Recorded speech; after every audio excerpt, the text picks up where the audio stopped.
Der Kupferpreis ist in den letzten 2 Jahren von ungefähr $2 pro Pfund auf $3 pro Pfund angestiegen.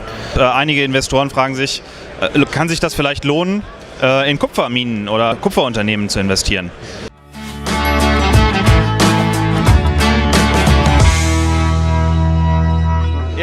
Nice to meet you here in Kalgoorlie on the Diggers and Dealers Conference. You're enjoying the conference and our hospitality over in Australia. It's very nice here. Would you be so kind to give a short introduction about what the company is about, where are you operating, just the basic stuff? Yeah, well, I guess Hot Chili's, we're the second largest copper developer on the Australian stock market. And we have a very large asset on the coastline north of Chile. That is in partnership with our Chilean partner, CMP Cap, one of Chile's largest iron ore miners.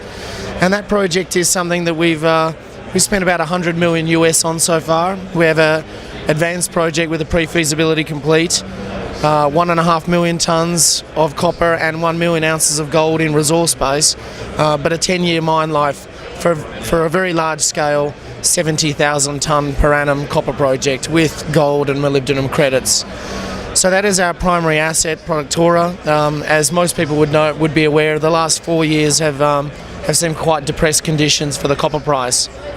And I guess I just told my audience that the price had a rise from $2 to $3. That's correct. So over the last 18 months, there's been quite a resurgence in global growth, and with that copper demand. So what we've seen is a rise towards $3.30 per pound environment. We've had some softening lately related to obviously trade tensions. However, I think that we're starting to see the beginnings of a new cycle, and Dr. Copper is obviously quite a good telltale sign that conditions look quite conducive for the next pipeline of large scale copper projects to start being looked at by investors. Most of the equity prices since 2014 are really, in the copper development space, are really about 1/10 of where they were. Hot Chili, for instance, was a company that grew to $250 million market capitalisation. We sit with a market capitalisation now of $30 million Australian. Was that a lack of interest on the investor side, or some other reason? Look, I think $2 per pound copper is never going to be good for any large-scale development plays. So firstly, it's about the incentive price required for new copper mines to be built, and that incentive price, is generally around $3.30, $3.50 per pound copper. And these are some of the conditions as to why many people are suggesting there is going to be quite a large supply deficit that's looming in the coming years. So I guess we're seeing this price resurgence, moving towards that, and with that, Hot Chili and a number of developers have started to, really take their assets out of the fridge and start to move them forward again.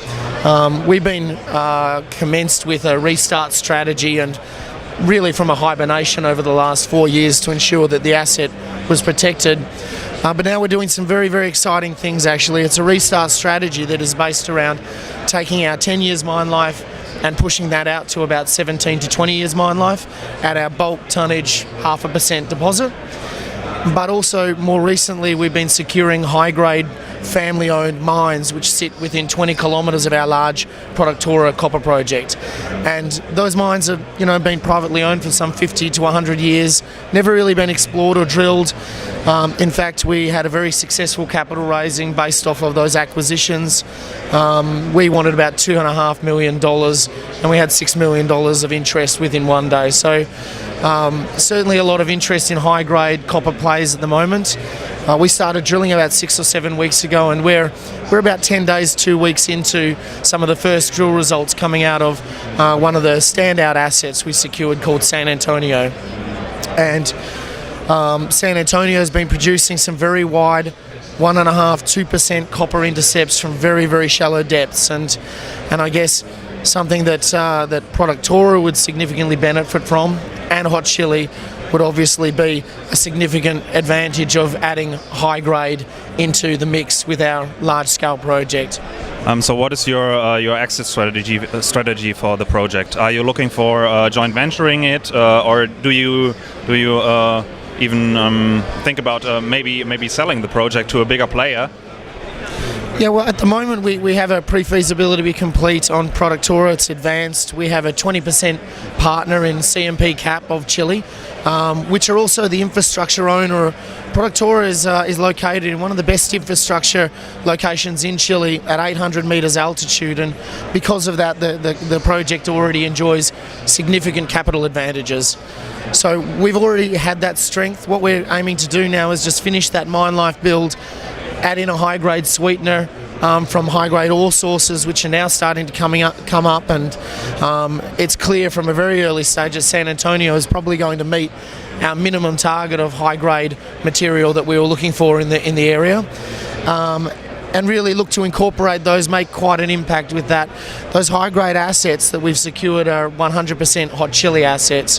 Productora is a 20% joint venture, but we're seeing quite a lot of interest in new advanced copper developments going forward, and particularly if you have that grade element. I mean, to have, wide intersections of 2% copper from 30, 40 metres depth, and from surface really below this old underground, is really quite outstanding given our market capitalisation. So it really looks like it's going to turbocharge Hot Chili in the near term. Okay, how dependent are you on rising copper prices? So do you have an all-in sustaining cost that shows you need this and that price? Sure. Look, Productora was done on economics of $3 per pound copper, like the majority of the new projects to be built. What the high grade is looking to do is actually insulate against any price volatility down. I mean, if we can add in 10 or 20% copper feed at 4 times the grade of Productora, then that makes a significant impact on the economics.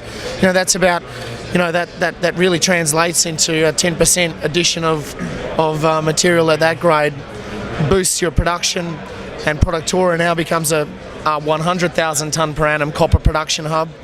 But it also drops the operating costs and pushes your cash costs towards $1 per pound, and that is really what insulates new projects that will be built that can sustain weakness during the price cycle. Okay, so building a bigger project makes more sense economically. But a higher margin project that can be built at $2.50 a pound.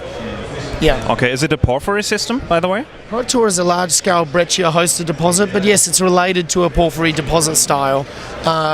So it's a very large open pit, low strip ratio, 0.5% copper ore body on the coastline of Chile. It just happens to sit next to the Pan American Highway in a brand new port that was constructed by our partners, with all of the easements and surface rights that are now also secured into the project. So, that deposit is a bulk tonnage deposit. San Antonio and these high-grade assets, they're more structurally controlled. But look, they're sulfide ore bodies from 8 metres depth, with very heavy chalcopyrite and bornite mineralisation. So we'd probably be expecting to see quite high recoveries coming out of that. And indeed, these mines are actually still being mined today in cooperation with the agreements we have. What I'd like to see is that you have some cornerstone investors. I talked with you before that Sprott Asset Management joined you, or is a shareholder for a couple of years. Can you elaborate on this and maybe on the share structure and management holding and such? Sure. Well, look, we currently have about 700 million shares on issue. The major shareholders of Hot Chili have really been quite a significant powerhouse behind the company that really enabled us to be standing here today after 4 years of very depressed copper conditions in the equity markets. So, our group, Kalgoorlie Group, is the largest shareholder, supported by Murray Black, who owns large jewellery businesses, and more famously 18 months ago completed almost $2 million of drilling for free for the company, just to keep things moving with Hot Chili during difficult times. But we've been very well supported. Rick Rule of Sprott is a very large shareholder and continues to support the company in even the most recent capital raisings, cornerstoning our last capital raising. Taurus Funds Management is a very large private equity group from Sydney, run by Gordon Galt and his guys, and they've been supporting Hot Chili from the beginning, from the discovery at Productora. So large family fund, Majev, out of Chile, on the register, and also the parent company of CMP, our partner, the iron ore iron ore company of Chile, CAP. So we have some very large shareholders that have been really the difference in Hot Chili being able to retain this asset and now be able to put it through the final stages of its growth, going into a definitive feasibility and a decision to mine. So, we're very positive about where Hot Chili and that entire production hub could be placed as one of the leaders for a new large-scale mine to be built. So we're not in the business of small-scale 5,000-10,000 tonne per annum copper projects. We're in the business of copper, and we're looking for large exposure into copper. So to have such a low capital intensity play in Chile with infrastructure advantage already in place, then adding these final elements of a little bit of grade and perhaps some additional mine life that we can secure through further consolidation in the area, I think that the next 6 months looks very exciting for us. What are the required capital expenditures, maybe put into perspective to other world-class assets for copper gold? Well, look, the average capital intensity in the industry at the moment, and a lot of people talk copper equivalent. I'll talk just on copper, just to be conservative.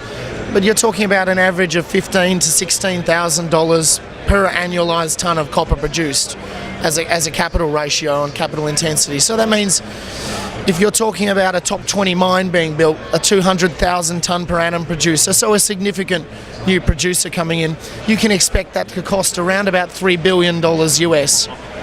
So the capital hurdles to get into large copper are quite large, quite a barrier to entry.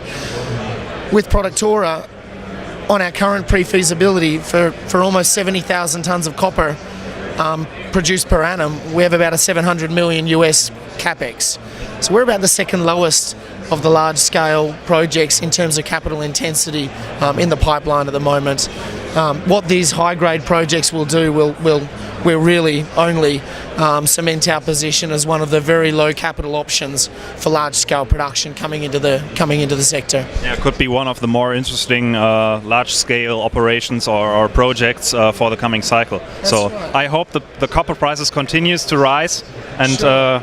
When people talk a lot about leverage to copper price, copper price and grade, anything that hits revenue on any large-scale natural resource investment that is directly related to revenue, and those two items are, then anything that you have exposure to on that is going to be leveraged to the value of your asset. So we see it with copper price on the way up and on the way down.